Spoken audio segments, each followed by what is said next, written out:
At the Live Desk now, we are staying on top of the latest developments surrounding immigration reform. This afternoon, the Senate voted 82-15 to formally begin debating comprehensive immigration reform. Let's break down some of the key issues of this bill. Boosting border security, verification of employment status. The plan would also include a 13-year-long path to citizenship for some 11 million undocumented immigrants in our country. As it stands now, the vote for final passage, it is hoped, will happen out of the Senate before the July 4th recess. NBC's chief White House correspondent and political director Chuck Todd live in Washington with more on the future of the bill. Chuck, already we have arch-conservative Ted Cruz out of Texas saying, well, it may get beyond the Senate, but it has no prayers written in the House. Talk about the politics and pitfalls ahead.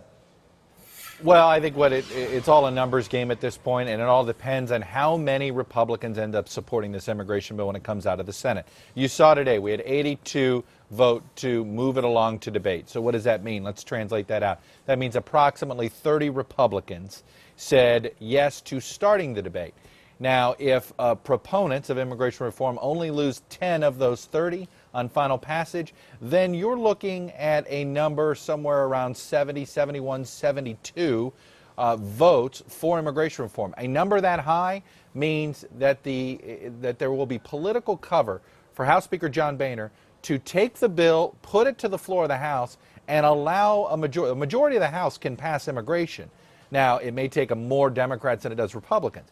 But if somehow you don't see a large chunk of Republicans, nearly 24 of them in the Senate, support this thing, then John Boehner, the Republican House Speaker, is not going to feel like he's got the political cover to bring it to the floor and allow a mix of Republicans and Democrats to pass it. More from Chuck Todd and NBC Nightly News beginning at 6:30. Thanks for joining us from Washington, Chuck.